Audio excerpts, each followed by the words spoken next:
When it comes to foldables, people get antsy for a few reasons. Durability, maybe it's the crease running across the display, and of course, there's the cost. But what if the price is so good, it makes you think? Let's talk about it. This is the Moto RAZR, and in the used market, it is the cheapest folding phone you can buy at $200. But while it might not be my first choice as a daily driver at this price, especially in the scheme of older flagships and solid mid-range options, perhaps it's a really good secondary device, or if you're looking to take the plunge on foldables overall, this is a pretty low-cost option to see if it's even your thing. But we'll get to the nitty-gritty in just a second. First, a little bit of context. When Motorola first announced this thing, the mix of nostalgia and curiosity got me excited. As someone that grew up with the iconic Moto RAZR in the early 2000s, I was all about the reboot. I wasn't the only one. After all, the 2004 RAZR V3 sold 120 million units around the world.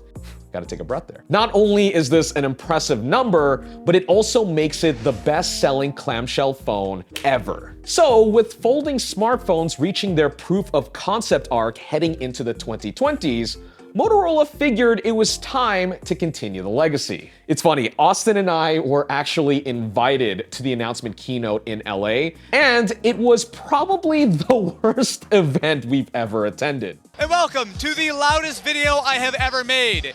If you can't tell right now, Diplo is playing behind me.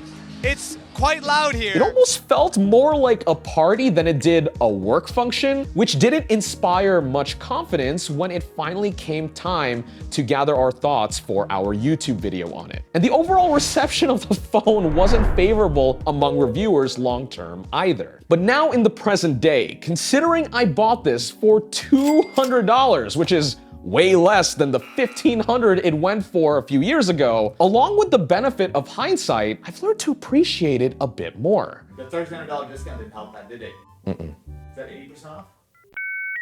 I don't know. Gotta ask a different Asian for that one. If I had to guess, the aesthetics are likely why anyone would look toward the 2019 RAZR. It shares the same silhouette as the OG, which is to say, striking. We loved it back in 2004 because it was razor thin, especially when opened up. And that's also the case here. Something I totally forgot about the foldable Moto RAZR is that you can emulate the OG. Come around. If you go into your quick settings, you can add a tile called Retro RAZR. Tap on it, and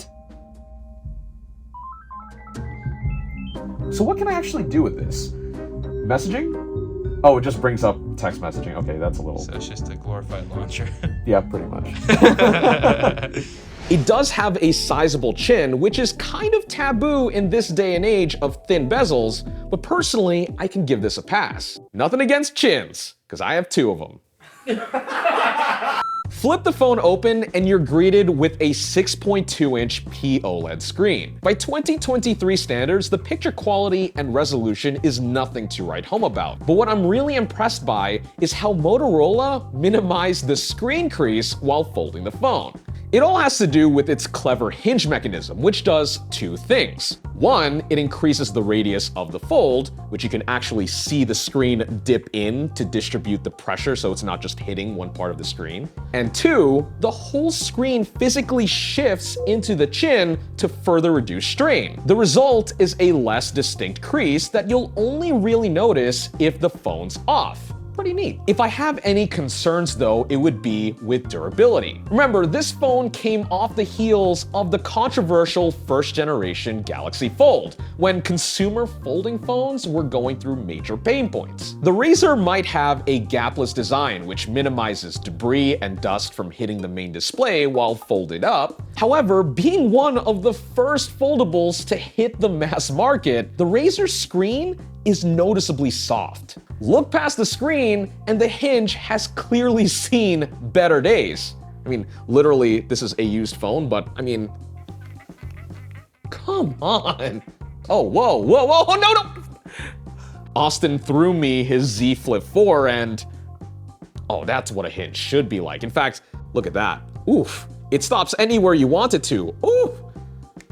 This is actual quality here, though Samsung has had the benefit of a couple of generations. Even though the previous owner ate all the wear, tear, and depreciation on this device, even at $200, it's still something to keep in mind. Also, on the topic of value, let's talk about the brains of this thing, the Snapdragon 710. Considering it's a mid-range processor that predates the RAZR by 2 years, Motorola really skimped out on performance. Again, they charged $1,500 for this thing at launch. And even at $200 here in 2023, it's still an unfortunate pain point.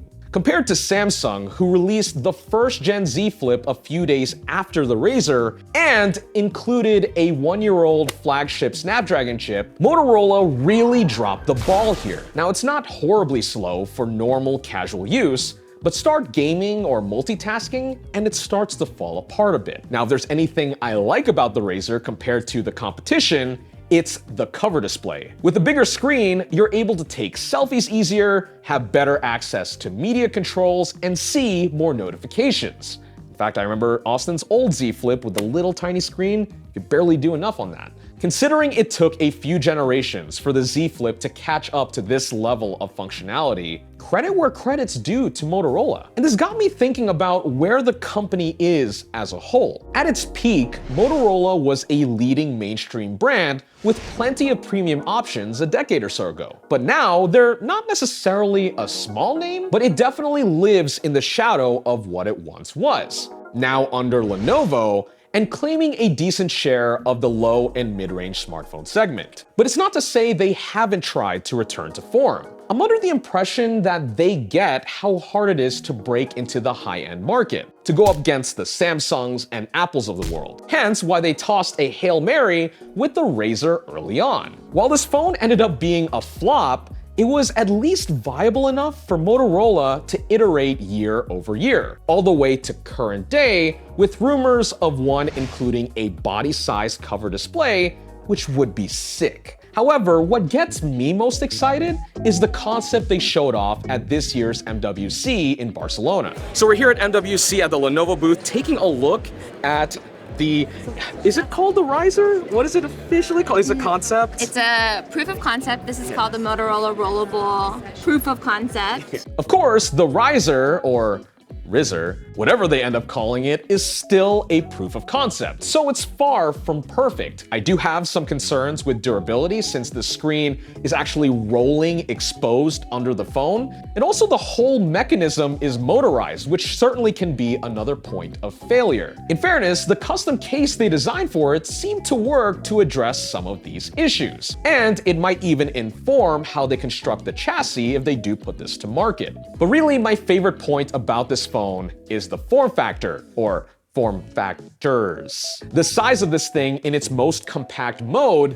feels so good in the hands. And of course, having the options to go bigger when you need it is sweet, and ultimately why we like these alternate designs anyway. They've done some trick things with the software to make this surprisingly cohesive. It'll unravel to a custom aspect ratio depending on the video you're watching, and it'll slide in the opposite direction to reveal an earpiece and front-facing camera. And when the whole thing's rolled up, you can still use the rear display when it's face down. I go as far as saying this phone feels closer to a finished product than I was expecting, or at least not completely jank compared to other rollable concepts that I've seen in passing. If this is how Motorola plans to break through once again, I want to see them succeed. But let me know, would you rock a rollable phone? Let me know in the comments below. And otherwise, thanks for watching this episode of Denki Channel, and I'll catch y'all in the next one. I like nature here.